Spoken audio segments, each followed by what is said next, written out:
اولنې درخواست ما دا وکړ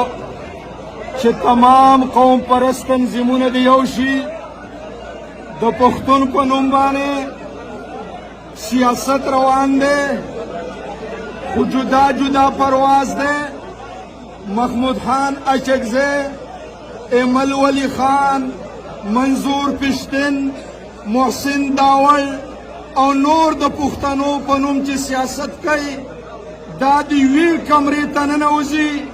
قرآن دی وکي عهد دی وکي طلاق دی وکي چې د پښتون په نوم به سیاست نه کوو د پښتون مسله به حل کوو دوی چې قرآن او طلاق وکړه بیا د دې پښتنو چې کم سیاسي او مذهبي لیډران دي مولانا پل رحمان سراج الحق اسد قیصر د پیپل پارټۍ مشران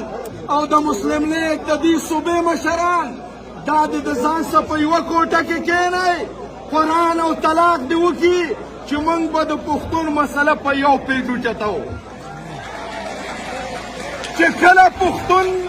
کې ملي وحدت پیدا شو قومي وحدت پیدا شو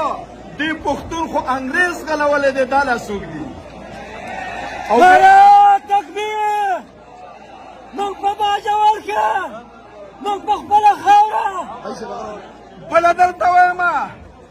قومي وحدت جوړ شو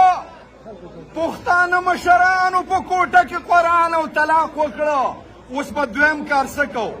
تقریرونه به نه کوو 15 کاله پښتانه موږ په تقریرونو دوکه کړه بس چې څوک تقریر کوي ویلکم عبدالرشید ښه تقریر وکړه پلاني ښه تقریر وکړه په 15 کالو کې د پښتون یوه ستونزه موږ حل نه کړه تش تقریرونه دي تقریر به نه کوو څه به کوو دا پښتانه مشران به لاړ شي په اسلام آباد کې به د سیاسي او د عسکري قیادت سره کینی د عین کتاب به راواخلي پاڼې په پاڼې به یې واړئ د آرټیکل 1 نه به شروع وکړي چې د پاکستان عنوان متعین کوي آرټیکل 2 ته به راشي چې د پاکستان جغرافیه متعین کوي آرټیکل 3 ته به راشي چې د پاکستان نظام متعین کوي آرټیکل 4 ته به راشي چې ماته کوم حق راکوي آرټیکل 9 او 10 ته به لاړ شي دې واکدارانو ته به موږ ووایو دا د پښتانه مشران به ورته ووایي چې یا په دې عین عمل وکړه ما پښتون له خپل حق راکړه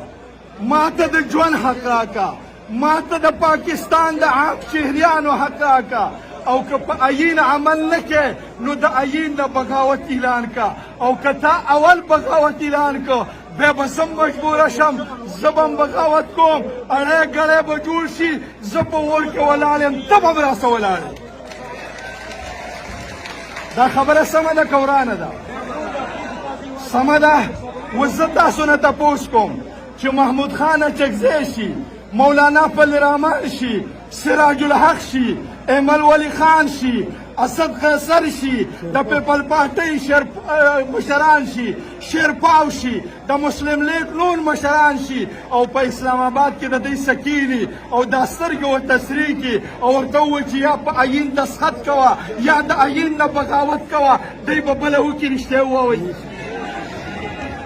زما وروڼو د مسلې حل دا دی که حل کوئ که نه حل کوئ راځو په چوکونو کې به تقریرونه کوو خبرې به کوو خو حل کېږي نه حل یې دغه دی چې ملي وحدت به جوړی تقریر به نه کوو په اسلام آباد کې به په عین فیصله کې دا خبره ټیک ده که نه ده موږ د دې صوبې ټول پښتون قیادت ته دعوت ورکوو د باجوړ له طرفه چې یو شئ او زما وروڼو په دې ورځ باندې چې د 30 جولایي کومه سانحه شوې ده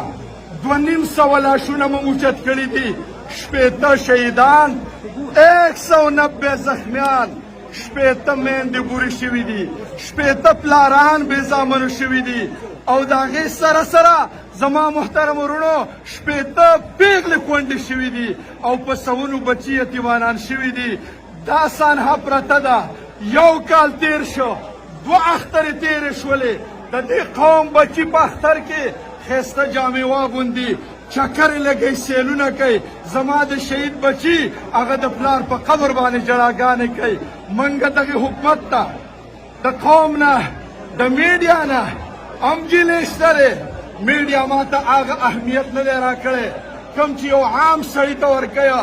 د میډیا سره زما د شهید دپاره ځای نشته دی د ضیاء الله جان دپاره ځای نشته دی حالانکې د هغه مور هم د باجوړ ده پښتنه ده د مجاهد کور والا ته دوه لاشونه پراته دي یو طرف ته د ګلاب په شان بچی دی بل طرف ته بادر خاوند دی زما په رحمان آباد کې د یو مور مخې ته 3 ګلالي ماشومان پراته دي 2 مړه دي او یو په وینو کې تړپېږي لیکن میډیا د دغه ظلم تصویر کشي نه کوي خو موږ دا خبره واضحه کوو زما ملګري د چا نه ګیله نه کوي چې تا زما د شهید نوم یاد کو یاد دې نه کو موږ په خپله باندې پوره یو الحمدلله په دې ملک کې د علماو دومره پاور دی چې موږ د شرافت نه کار اخلو موږ د خاموشۍ نه کار اخلو موږ د پاکستان د استحکام خیال ساتو خو که په دې خاوره د مولایي نه په دغسې بې دردۍ سره تویېږي نو زما سره داسې اپشن شته که هغه اپشن ما اختیار کړ والله چې په برطانیې کې به رانه خلاص شي خبره نشته و انشاءالله د امن لپاره به متفق یو متحد یو دا سفر به روان وي الله دې وکړي چې دا کاروان خپل منزل ته ورسېږي وما علینا الا البلاغ